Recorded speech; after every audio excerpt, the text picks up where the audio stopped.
मंगल सुरक्षित। दुनिया के जितने दोष बता दिया, पितृ दोष बता दिया, कालसर्प दोष बता दिया, कितना भी अगर कोई दोष बता दे तो पीपल का जो जल वृक्ष में से झरता है, कभी कभी आप उसके नीचे हाथ रख कर देखना, खाली रख कर देखना, उसमें पत्थर पर देखना, तो वहां पर भी पानी के निशान आपको मिलेंगे, बूंद के निशान।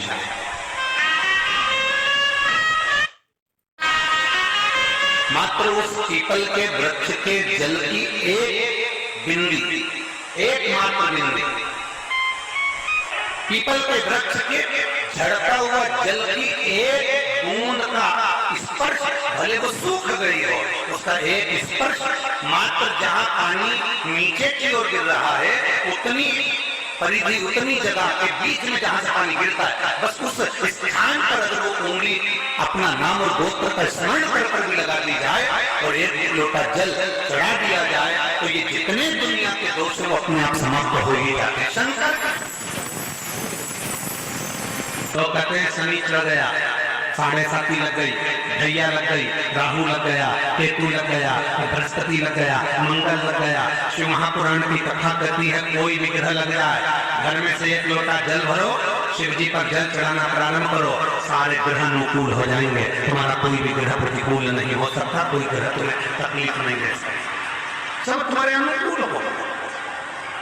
शनिवार के दिन जो पीपल के वृक्ष में सरसों के तेल का दीप लगाता है, कोई शनि कभी परेशान नहीं। एक बात हमेशा ध्यान रखिएगा, मान लो अगर कोई भारी रोग ऐसा शनि महाराज के कारण हो गया हो, अच्छे काम करते करते उल्टे हो रहे हैं, होते किसी किसी के साथ में, विपरीत परिस्थितियां आ जाती है, अच्छा करने जाओ बुरा हो जाता है, अच्छा कर्म करने जाओ बुरा हो जाता है। तो पीपल के वृक्ष की जो छाल होती है, छाल देखिए, पीपल के वृक्ष में जो छाल लगी होती है, उस छाल को घिसकर चंदन बनाकर भगवान शंकर का स्नान कराकर, अभिषेक कराकर, पूजन कराने के बाद में पिपलेश्वर महादेव का नाम लेकर, कौन से महादेव? पिपलेश्वर महादेव का नाम लेकर वो जो घिसी हुई छाल होती है, उस छाल का तिलक भगवान शंकर को लगा लो और उसी का थोड़ा सा भाग अपने कंठ पर, मस्तक पर लगाना प्रारंभ कर दो। धीरे धीरे जो विपरीत दशा है वो सुधरना प्रारंभ हो जाती है। पर नाम याद रखना, पिपलेश्वर, जम के बोलिए, पिपलेश्वर महादेव भगवान शंकर का एक अवतार है, पिपलाद अवतार।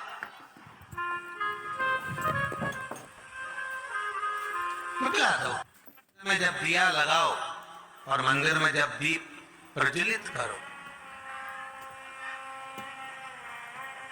उस समय पर जब मंदिर में दीप लगाएं और मंदिर में जब दिया प्रज्वलित करें, अगर गोल बाती है तो वो तो दिए के बीच में ही होगी, फूल बाती है तो वो दिए के बीच में होगी। और मान लो अगर लंबी बाती लेकर गए हो, लंबी बाती को लेकर पहुंचे हो, तो अगर दीप लगा रहे हो, कामना रखकर लगा रहे हो कि मेरी ये कामना है, तो वो दीप का, बाती का मुख अपनी ओर रखना, पर कोई कामना नहीं। हम भगवान को केवल इसलिए रिझा रहे हैं कि मेरा भोलेनाथ मेरा भंडार भरे और मेरे घर में सुख समृद्धि दे, तो दीप की बाती का मुख भगवान की ओर होना चाहिए कि हमने तेरे भरोसे पर छोड़ दिया। अब हम किसी से नहीं पूछेंगे कि हमें क्या करना है, ये दीप की जो बाती का मुख है वो आपकी ओर है, अर्थात मेरा जो जीवन है, मेरा जो संपूर्ण परिवार है, मेरा जो कुटुंब है, मेरा जो कबीला है, मैं जिस घर में निवास करती हूँ, मैं जिस घर में रहता हूँ, उस घर का संपूर्ण कारभार सब तुम्हारे भरोसे पर है। तो बाती का मुख कहाँ हो गया? भगवान की ओर हो गया। बाती का मुख है भगवान की ओर। और ज्यादातर लोग दिया जो लगाते हैं ना, वो अपनी ओर बाती करके ही लगाते हैं, मतलब इनकी कामना चलती ही रहती है 24 घंटे, कुछ कामनाएं इनकी जागरूक रहती है। अपना संपूर्ण परिवार, संपूर्ण अपने परिवार का, दुकान हो, धंधा हो, व्यापार हो, व्यवसाय हो, चाहे आप जितना भी कार्य कर रहे हो, फैक्ट्रियां चला रहे हो, वो सब अपने भगवान के भरोसे पर दे दिया, भगवान की ओर दे दिया। तो इसका मतलब ये नहीं है कि बाती का मुख भगवान की ओर हो तो तुम भगवान के बिल्कुल करीब में बाती का मुख कर लगा दो और भगवान को मालूम पड़े चोट लग जाए, ऐसा भी नहीं। जब भी दिया लगता है, आप बहुत ध्यान देना महाराज, अगर भगवान जिस स्थान पर बैठे हुए हैं, अगर दिया हमको रखना है, भगवान जहाँ विराजमान है, दीप जब भी रखा जाता है भगवान के सामने, तो अपन जहाँ विराजमान है उससे भगवान और अपने बीच में कम से कम 2 बीता की दूरी तो होना ही चाहिए, जिससे भगवान को भी चोट ना लगे, भगवान को भी घात ना लगे। शंकर के शिवालय में जाओ, शिव के शिवालय में 3 स्थानों का स्पर्श अवश्य। किसी किसी मंदिर में शंकर जी के शिवलिंग को छूने नहीं देते, जैसे दक्षिण साइड में, साउथ में। तो अपने ही घर में जो शिवलिंग है उसके 3 स्थानों का स्पर्श अवश्य। समझिए, पहला शंकर भगवान के जहाँ से जल बहता है उस स्थान, ये जलाधारी है, जल बहता है, ये शिवलिंग है, यहाँ से जो पानी नीचे की ओर जाता है उस स्थान का स्पर्श आवश्यक है। दूसरा, शिवलिंग का जो गोल भाग है, उस गोल भाग में कहीं पर भी अपनी हथेली का स्पर्श आवश्यक है। तीसरा, शंकर भगवान के शिवलिंग का जो ऊपर का भाग है वहां अपने अस्त्र का स्पर्श आवश्यक है। तीनों स्थान पर ब्रह्मा, विष्णु और महेश का स्मरण करते हुए आप शंकर भगवान को जल समर्पित कर, जल दिया जाए तो दोनों हाथ से अंजलि में कलश रखकर शंकर भगवान की अपने हाथ की अंजलि में जल रखकर शिव जी को जल अवश्य समर्पित कर। बहुत ध्यान देने वाली कथा है। लंका का राजा रावण कैलाश पर्वत उठाने के लिए गया था। हाथ भगवान देव अधिदेव महादेव का पर्वत कोई उठाना साधारण नहीं है। अहंकार के वश उठा रहा था, इसलिए नहीं उठा। अगर प्रेम के वश उठाता तो लंका के राजा रावण के हाथ में भी कैलाश।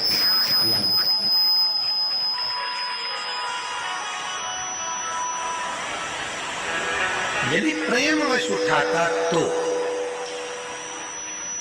और यदि प्रेम से लंका का राजा रावण अगर उठाता कैलाश पर्वत तो उसके हाथ में होता, पर वो पर्वत उठाते समय हाथ भगवान ने अपने पांव का अंगूठा थोड़ा सा नीचे करा भोलेनाथ ने, और हाथ टूटने लगे, दबने लगे। तब रावण ने भगवान शिव को पुकारा।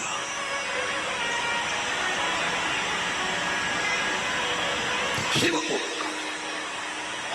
चारण किया भगवान शंकर के नाम का, भगवान शंकर को जो पुकारा, स्तुति करी है शिव। ये मेरे हाथ टूट रहे हैं, ये मेरे हाथ दब रहे हैं।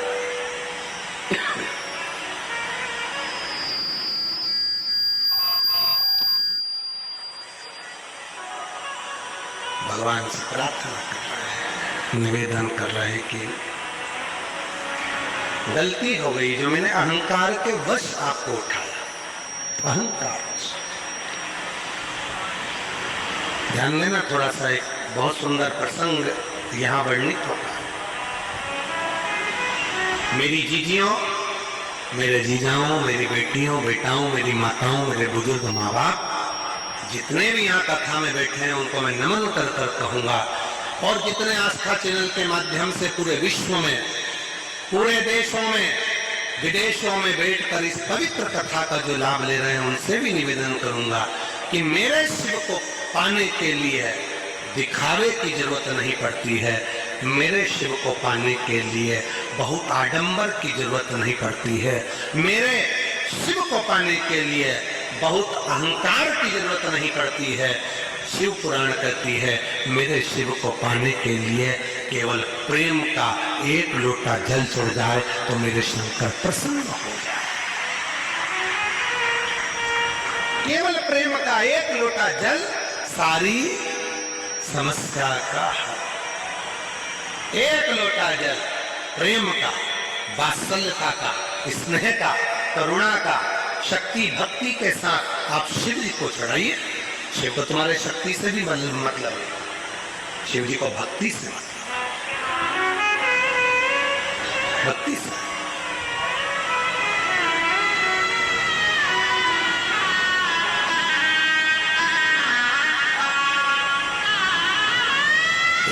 एक पत्र में एक बहन जी ने लिखा है, कभी कभी हम शंकर भगवान को ब्रश से रगड़ देते हैं।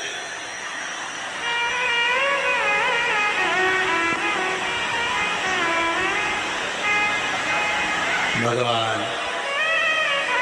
भोलेनाथ जी भी सोचते होंगे किसके हाथ में आ गया।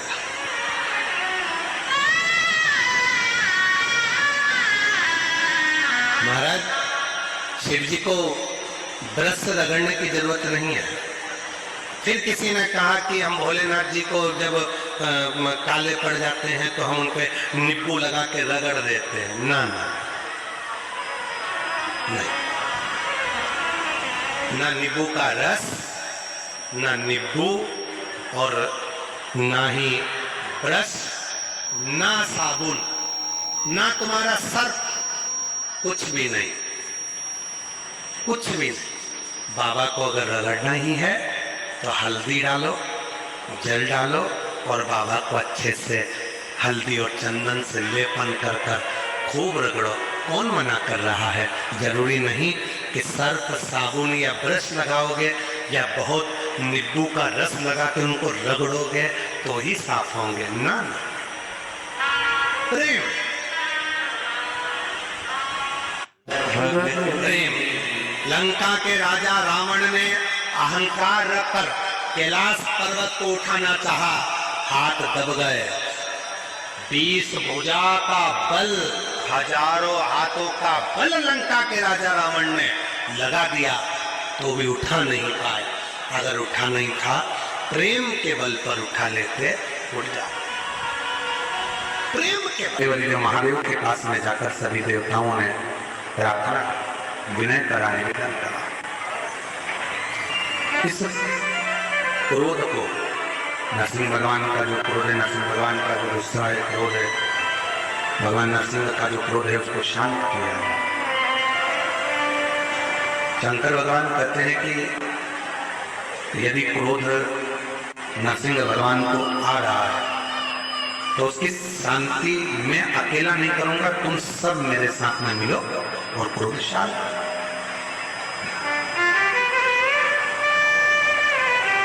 मैं शरम्भ पक्षी का रूप रख लेता। शरम्भ पक्षी मतलब मनुष्य जैसा शरीर, शेर जैसा मुख है और पंख लगे हैं, वो शरम्भ पक्षी।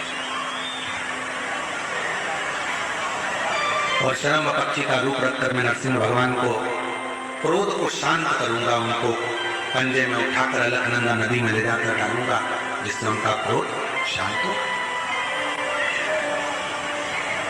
शरम्भ पक्षी का रूप रखकर भगवान नरसिंह भगवान के पास में पहुंचे और नरसिंह भगवान के पास पहुंचकर उन्होंने नरसिंह भगवान को अपने पंजे में लिया और अलकनंदा नदी में जाकर छोड़ा। कभी बद्रिकाश्रम आप लोग जाएंगे दर्शन करने के लिए, तो जब अलकनंदा नदी के पुल पर चढ़ेंगे तो ताप्तकुंड के ठीक नीचे की ओर एक नरसिंह शिला है। उसका दर्शन मात्र कर लेने से व्यक्ति के जीवन में क्रोध की शांति, क्रोध। शरम्भ भगवान शिव जी का जो ये नाम है शरम्भेश्वर महादेव, ये कोई साधारण सा नाम है। भगवान शंकर का ये जो नाम है ये क्रोध को शांत करता है। इसलिए जब जब अगर अपने भीतर अगर कहीं क्रोध उत्पन्न हो रहा है या अपने को लगता है कि अपन बहुत गुस्सा कर रहे हैं, एक बेलपत्र को अपने हाथ में रखकर शंभेश्वर महादेव का नाम लेकर अपने घर में जो शंकर का शिवलिंग है उसको यदि समर्पित कर देते हैं तो हमारा क्रोध उसी क्षण समाप्त हो जाता है, शांत हो जाता है। शंभेश्वर, शंभेश्वर। काशी में जो शिव जी की स्थापना कौन न करी? काशी में जो शंकर भगवान बैठे उनकी स्थापना करी थी शनि महाराज। किसने करी थी? शनि महाराज ने, क्योंकि भगवान शनि महाराज को उनकी माता के द्वारा श्रापित हो गए और शनि महाराज कांपने लगे। शनि महाराज कांपते कांपते, मैं जाऊं तो जाऊं कहां, करूं तो करूं क्या। महाराज शनि महाराज दौड़े और दौड़कर भगवान भोलेनाथ के पास पहुंचे। हे शंकर, त्रिकालदर्शी कैलाशी अविनाशी, कृपा करिए बाबा भोलेनाथ, कृपा करो, क्योंकि दुनिया में 33 करोड़ देवी देवता हैं जिनको शनि लग सकता है, केवल एक किसको छोड़कर, शिव को छोड़कर। राम जी को शनि लगा तो 14 वर्ष का वनवास चले, कृष्ण को शनि लगा तो मथुरा छोड़कर द्वारका चले। शनि लगा, हनुमान जी को शनि लगा तो गुफा में बैठकर राम राम जपना पड़ा। शनि सबको लगता है, केवल शनि नहीं लगता तो एक मेरे महादेव को, मेरे भोले बाबा को नहीं लगता। शंकर के पास में शनि आ गए। शनि ने आकर कहा, भोलेनाथ कृपा करिए बाबा, मैं बड़ा कष्ट में हूं, मैं करूं क्या। बाबा भोलेनाथ ने कहा, जा गंगा जी के तट पर काशी में जाकर एक शिवलिंग की स्थापना कर, उसकी आराधना कर और तेरा शरीर ठीक हो जाएगा, कष्ट नहीं भोगेगा। शनि महाराज ने काशी में जाकर शिव जी की स्थापना करी। आज भी नियम है, जिसको शनि लग जाता है एक काजल की डिब्बी ले लो और काजल की डिब्बी को 21 बार पखार कर उसको एकांत में जाकर, जंगल आदि में एकांत में किसी पेड़ के नीचे इतना सा गड्ढा खोद कर उसमें काजल की डिब्बी को डाल दो और मिट्टी से पूर दो, उस व्यक्ति का शनि समाप्त हो जाए। काशी विश्वनाथ का नाम लेकर काजल की डिब्बी को 21 बार उतार कर अगर काशी विश्वनाथ का नाम लेकर शनि वाले व्यक्ति को अगर पेड़ के नीचे दबा दे, शनि महाराज जी विवाह कर आए, समय बीत गया और कुछ वर्ष निकलने के बाद धामनी पुत्र की कामना से कि मेरे घर में पुत्र का जन्म हो, इस कामना से शनि महाराज जी के पास पहुंची। और शनि महाराज जी साधना में लीन, धामनी को देखा भी नहीं। जब धामनी का ध्यान नहीं गया, धामनी को जब देखा नहीं, ध्यान गया ही नहीं शनि महाराज का धामनी के ऊपर। धामनी बहुत देर तक खड़ी रही, शनि महाराज जी के पास पर धामनी को देखा भी नहीं। क्रोध आ गया धामनी को। जैसे ही शनि महाराज जी उठकर खड़े हुए और धामनी को क्रोध आया और धामनी ने कहा, शनिदेव तुम्हारी अर्धांगिनी धर्म पत्नी तुम्हारे पास में खड़ी थी और आपने अपनी दृष्टि तक नहीं दिया, देखे तक नहीं। मैं श्राप देती हूं धामनी, आपकी दृष्टि कुदृष्टि हो जाए, जिसको देखे वो बर्बाद हो जाए, जिस पर तुम्हारी दृष्टि पड़े वो बर्बाद हो जाए। जैसे ही धामनी ने श्राप दिया, शनि महाराज जी ने अपने नेत्र को नीचे, दृष्टि नीचे होते से ही धामनी ने पूछा कि मैंने तुमको श्राप दिया और श्राप देने के बाद भी तुमने अपनी दृष्टि को नीचे कर लिया, श्राप देने के बाद भी तुमने अपनी दृष्टि को नीचे कर लिया। शनि महाराज ने कितनी सुंदर बात कही, जरा ध्यान दीजिएगा महाराज। इतना सुंदर विचार शनि महाराज ने कहा कि धामनी मैं तुझे बहुत प्रेम करता हूं, तुमने श्राप दे दिया कि तुम जिसको देखोगे कुदृष्टि होगी और वो बर्बाद हो जाएगा, इसलिए मैं तुझे अब देख भी नहीं सकता, अब देख भी नहीं सकता, क्योंकि तुझे देखूंगा और तू बर्बाद हो जाएगा। ये मुझे प्रिय नहीं, हमें तुझे देख, हमें तुझे देखूंगा। कभी कभी मेरी जीजियों, मेरे जीजाओं, मेरी बेटियों, बेटाओं, मेरी माताओं, मेरे बुजुर्ग माता पिता, कभी कभी अपनी जिंदगी में भी ऐसा मोड़ आ जाता है कि हम गुस्से में आकर किसी को भी हर कुछ बोल देते हैं और बाद में फिर पछताना पड़ता है। कुछ भी कई माताएं तो अपने आप को कोसती रहती है। श्री महाराज उसी पल उसी घड़ी शिव की आराधना में डूब गए, भगवान शंकर की आराधना कर और भगवान देव ने शनि महाराज ने प्रारंभ करा। भले दुनिया कितनी भी ठोकर लगा दे, दुनिया कितना भी ठोकर मार ले, दुनिया चाहे तुमको कुछ भी कह ले, यदि शिव साथ है तो फिर डरना नहीं, फिर नहीं डरना। शिव को तुम्हारा हृदय दीजिए, मन दीजिए, दिल लगाओ शिव की अविरल भक्ति से। मन भगवान शिव की अविरल भक्ति से दिल लगाओ, शिव की साधना, शंकर की आराधना कर। कहते हैं पूरी पृथ्वी पर जितनी जितनी पवित्र नदियां हैं, सारी पवित्र नदियों का जल भरकर शनि महाराज लाते थे और शिव को अर्पित करते। जितनी पवित्र नदी, लोग कहते हैं कि कांवड़ यात्रा में हम जाते हैं सीहोर कोरेश्वर धाम पर कांवड़ भरते हैं, सीहोर की कांवड़ इतनी सफलता देती है, सीहोर की कांवड़ इतनी उन्नति देती है। कारण केवल कांवड़ तुम नहीं भरते, भगवान परशुराम जी ने कांवड़ भरी, लंकापति रावण ने कांवड़ भरी, शनि महाराज जी ने कांवड़ भरी, स्वयं बुद्ध ने कांवड़ भरी, कांवड़ स्वयं बृहस्पति कांवड़ भरते हैं।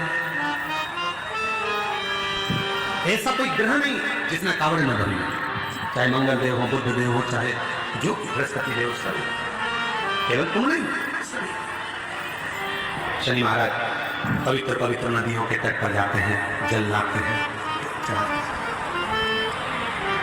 शिव प्रसन्न हो, भगवान वगैरह बड़े प्रसन्न हो। अब देखिएगा जरा कितनी सुंदर बात, शंकर भगवान शनि महाराज के सामने जाकर खड़े हो गए और शनि महाराज से कह रहे हैं कि आपसे मैं प्रसन्न हूं, वर मांगो। शनि महाराज से कहा, शनिदेव क्या बात है, हम तुम्हारे सामने खड़े हैं और तुम हमको देख भी नहीं, आप दर्शन भी नहीं करते, फिर आपने मुझे जल क्यों चढ़ाया जब आप दर्शन ही ना करो।